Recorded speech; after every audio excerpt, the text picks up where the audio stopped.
여러분, 이자 폭탄 공포라. 그래서 대기업도 벌벌 떤다. 그 단서는 어디에 있을까요? 바로 여기에 있습니다. 전년 대비 회사채 발행 감소율을 보면 바로 이자 폭탄의 공포가 얼마나 큰지 짐작할 수가 있습니다. 25.1%나 줄였습니다. 다시 말해서 말입니다. 기준금리를 계속 올리니까요. 이게 채권시장의 금리가 계속 올라가는 겁니다. 계속 올라가는 거예요. 거기에 대한 불안감이 기업들은 커질 수밖에 없는 거죠. 그중에서도 말입니다. 중소기업, 대기업 할 것 없이 회사채 발행을 해서 직접 자금을 조달하는 경우가 많았거든요. 지금까지는. 그런데 지금 올 상반기 들어서서는요. 바로 이런 부분이 확 줄어든다는 이야기입니다. 사실 7월까지 말입니다. 회사채 발행 건수는 259건이에요. 규모는 25조 805억 원 정도 되고요. 작년 대비해 보면요. 10조 원 넘게 줄어들었습니다. 그중에는요.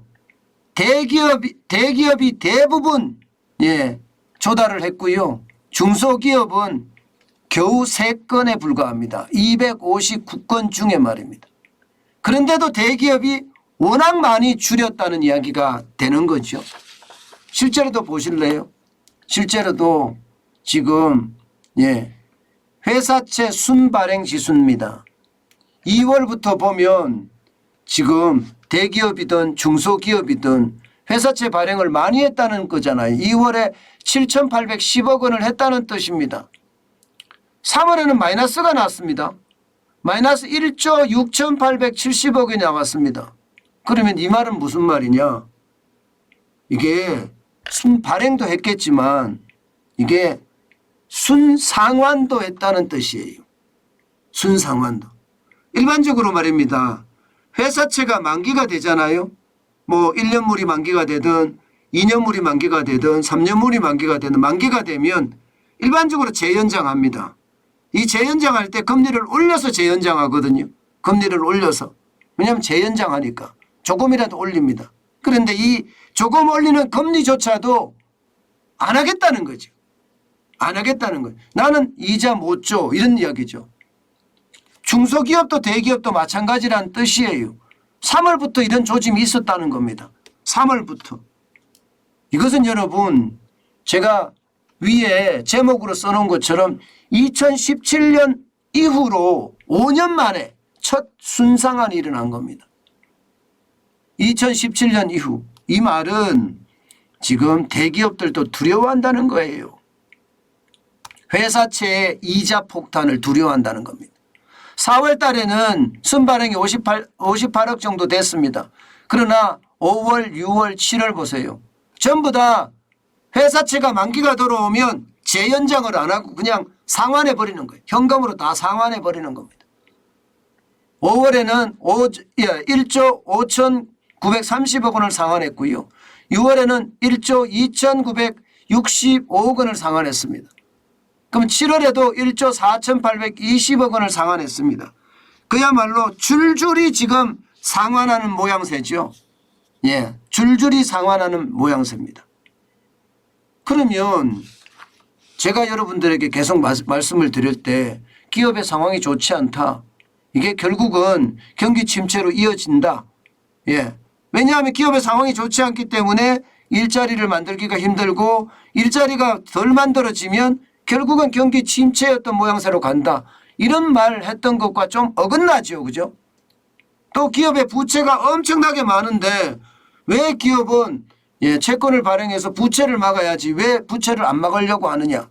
이 말은 기업이 돈이 많다는 거 아니냐. 뭐 이렇게 이야기도 할 수가 있겠죠.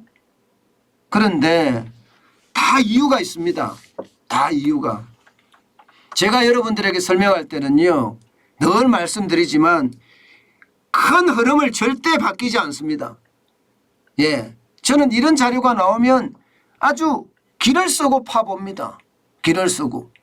기업이 어렵다고 하는데 그러면 어딘가에서 자금 조달을 해야 된다는 뜻이에요. 회사채 발행해서 안 된다. 그럼 사채 시장으로 가나요? 사채 시장은 이자 폭탄이 더 큰데요. 그럼 어디로 갈까요? 네, 그렇습니다. 여러분. 대출 시장으로 가고 있는 거예요. 대출 시장. 보시는 것처럼 2022년 은행의 기업 대출 증가 추이를 보시면요. 1월에 13조 3천억 원이 늘어났죠. 2월에 6조, 3월에 8조, 4월에 12조, 5월에 13조, 6월에 6조지만 7월에도 12조 2천억 원이 늘어났습니다. 그럼 왜 이렇게 늘어났을까? 이자가 차이가 나는 거예요. 회사채는요. 기업의 신용도에 따라 다른데 그 신용도에 따라서 내는 이자가 적게는요. 3%, 4%는 그냥 우습고요. 이게 국채 다음에 금융채, 금융채 다음에 회사채잖아요. 그러면 국채금리가 3년 만기 국채금리가 예를 들어서 2.7%다. 지금 10년물 국채금리가 3.3%가 넘죠. 3.5% 가까이 가죠. 그러면 회사채는요. 훨씬 더 많이 갈 수밖에 없습니다. 금융채 다음에 회사채니까요. 은행에서 빌리면 그래도 4%, 5%에 빌리는데 이거 잘못하면 9%, 10%를 주고 회사채를 발행을 해야 되거든요. 그러니까 기업들은 이것도 아껴야 된다. 회사채로 잘못하면 큰일 난다. 그래서 은행으로 지금 몰려들고 있는 겁니다. 중소기업은 더 하겠죠. 중소기업은. 아마 중소기업은 더 할 겁니다. 실질적으로도 보면 말입니다. 올 상반기에 보세요. 올 상반기에 실제로 대비해 보면 전년동기하고 1월하고 7월하고 대비해 보면요. 중소기업 대출 같은 경우는 559조 7,387억 원인데 4.88% 증가해서 587조 379억 원입니다. 중소기업은 대출을 안 해주니까 이게 증가하는 게 굉장히 적습니다.